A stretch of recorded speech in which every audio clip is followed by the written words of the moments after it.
Tanya, thank you so much. First of all నేను ఆ విషయం చెప్పాలి, ఎందుకంటే నువ్వు చక్కగా 21 days ఛాలెంజ్ 5 kgs మీరు తగ్గుతారని చెప్పేసి నన్ను వచ్చి కన్సల్ట్ చేసావు.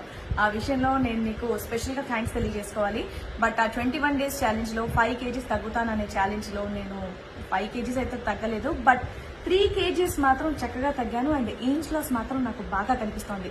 మేబీ మీ కంటికి తెలియవచ్చు తెలియకపోవచ్చు, నాకు తెలియదు, ఎందుకంటే ఇంత పర్సనాలిటీ ఒకటేసారి మీకు చేంజ్ ఓవర్ కనిపించాలి 3 kgs లో అంటే మీకు డెఫినెట్ గా కనిపించదు. బట్ నేను మాత్రం చాలా లైట్ గా, చాలా యాక్టివ్ గా, చాలా హ్యాపీగా ఫీల్ అవుతున్నాను. అండ్ ఇంకో విషయం, మనం ఏ డైట్ స్టార్ట్ చేసినా ముఖ్యంగా చాలా మంది ఆర్టిస్టులే కానివ్వండి, ప్రతి ఒక్కరు కూడా స్కిన్ పోతుందేమో, హెయిర్ లాస్ అవుతుందేమో అని చెప్పేసి చాలా భయపడుతూ ఉంటారు. డెఫినెట్ గా నేను ఇంతకు ముందు చేసిన డైట్స్ లో మాత్రం నాకు హెయిర్ లాస్ బాగా అయింది, స్కిన్ కూడా డ్రై అవ్వడం ఇలాంటిది అయింది, పింపుల్స్ రావడం లాంటిది. బట్ ఈ హెర్బల్ లైఫ్ న్యూట్రిషన్ వల్ల నా స్కిన్ ఇంకొంచెం సాఫ్ట్ గా అయింది. అండ్ అలాగే హెయిర్ లాస్ ఏమాత్రం కూడా లేదు.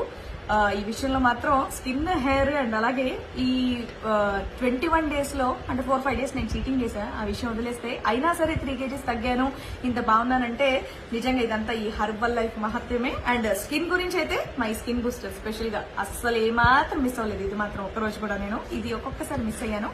బట్ ఎనీవే నాకు ఈ 3 kgs తగ్గినందుకు 16-17 రోజులు నేను కరెక్ట్ గా చేసినందుకే నాకు ఇది 3 kgs తగ్గానంటే ఇంకా రెగ్యులర్ గా చేస్తే నేను ఎంత చక్కగా ఫిట్ గా ఉంటానో. కాబట్టి నేను హెర్బల్ లైఫ్ ఈ 21 days అని కాకుండా ఇంకెప్పటికీ కంటిన్యూ చేయాలి అని చెప్పేసి ఫిక్స్ అయిపోయాను. మరి ఇంకా ఎప్పుడు నా డైలీ రొటీన్ లో ఈ హెర్బల్ లైఫ్ న్యూట్రిషన్ కూడా ఉంటుంది. సో తాన్యా, నెక్స్ట్ ఆర్డర్స్ నేను మళ్ళీ నీకు ఇచ్చేస్తున్నాను, ఇమీడియట్ గా ఫాస్ట్ గా పంపించాయి. అండ్ స్పెషల్ గా once again Tanya, thanks a lot. చాలా కష్టపడ్డాను నేను, 1 kg తగ్గడానికి కూడా చాలా కష్టపడ్డాను, బట్ తగ్గలేదు. బట్ నీ వల్ల నేను తగ్గాను. Thank you.